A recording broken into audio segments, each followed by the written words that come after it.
انتہائی اہم امن مذاکرات کا آغاز ہوا۔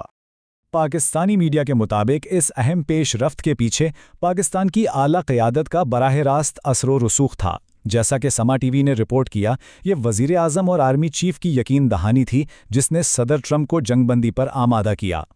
اور یوں ایک ایسی کہانی سامنے آئی جس نے پاکستان کو عالمی امن کے ضامن کے طور پر پیش کیا۔ نیوز چینلز پر پاکستان کو کلیدی ثالث کہا گیا۔ ان مذاکرات کو ایک معجزہ قرار دیا گیا اور اس بات پر زور دیا گیا کہ اس سفارتکاری نے نہ صرف خطے کو بلکہ پوری دنیا کو ایک خوفناک جنگ سے بچا لیا جس سے عالمی سطح پر پاکستان کی ساکھ میں زبردست اضافہ ہوا۔ یہ وہ کہانی ہے جو ہمیں دکھائی گئی، جو ہم نے سنی، لیکن کیا یہی مکمل سچائی ہے؟ آئیے ذرا پردے کے پیچھے جھانکتے ہیں اور دیکھتے ہیں کہ اصل ماجرا کیا ہے۔ اس سوال کا جواب تلاش کرنے کے لیے ہم پاکستان میں ڈیجیٹل میڈیا کے ریگولیٹری منظرنامے کا تقابلی تجزیہ نامی ایک رپورٹ کا جائزہ لیں گے۔ یہ رپورٹ ہمیں ان خبروں کے پیچھے موجود عوامل کو سمجھنے میں مدد دے گی۔ تو آئیے اس رپورٹ کا گہرائی سے جائزہ لیتے ہیں۔ یہ رپورٹ اندیکھی قوتوں سے پردہ اٹھاتی ہے جو پاکستان میں خبروں کا رخ متعین کرتی ہیں اور یہ طے کرتی ہیں کہ ہمیں کیا دیکھنا اور سننا ہے۔ اس پورے منظرنامے میں ایک مرکزی کردار ہے پیمرا یعنی Pakistan electronic media regulatory authority کا۔ رپورٹ کے مطابق پیمرا کا کردار اب ایک غیر جانبدار ریگولیٹری ادارے کا نہیں رہا بلکہ یہ ریاست کے ایک سینسر بورڈ کی حیثیت اختیار کر گیا ہے۔ رپورٹ کے مطابق یہ کنٹرول کئی طریقوں سے کیا جاتا ہے۔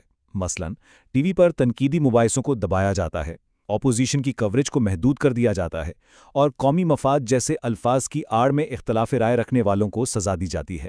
یہاں تک کہ ڈیجیٹل پلیٹ فارمز پر بھی ناقدین کی آواز کو دبایا جاتا ہے۔ تو یہاں ہمارے سامنے دو بالکل مختلف تصویریں ابھرتی ہیں۔ ایک طرف وہ شاندار فاتحانہ بیانیہ ہے جو ہماری اسکرینوں پر چلایا گیا، اور دوسری طرف ہے رپورٹ میں بیان کردہ ریگولیٹری حقیقت جو کنٹرول اور سینسرشپ کی ایک بالکل مختلف کہانی سناتی ہے۔ یہ تضاد ہمیں یہ سوچنے پر مجبور کرتا ہے کہ خبروں کی تشکیل آخر ہوتی کیسے ہے۔ تو سوال یہ پیدا ہوتا ہے کہ اس کنٹرول کی قیمت کیا ہے؟ اس کا عام آدمی پر اور پورے معاشرے پر کیا اثر پڑتا ہے؟ آئیے دیکھتے ہیں۔ ایمنسٹی انٹرنیشنل کے سعد حمادی کے یہ الفاظ اس قیمت کو واضح کرتے ہیں۔ رپورٹ میں ان کا حوالہ دیتے ہوئے بتایا گیا ہے کہ ڈیجیٹل سیکیورٹی ایکٹ جیسے قانون جن کا مقصد تو آن لائن تحفظ فراہم کرنا ہوتا ہے، انہیں اکثر صحافیوں اور ناقدین کو خاموش کرانے کے لیے ایک ہتھیار کے طور پر استعمال کیا جاتا ہے۔ اس کا عملی مطلب کیا ہے؟ رپورٹ میں ایک مثال دی گئی ہے۔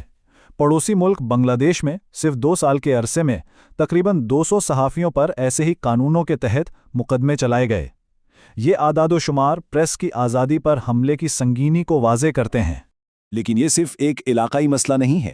عالمی سطح پر، خاص طور پر یورپی یونین میں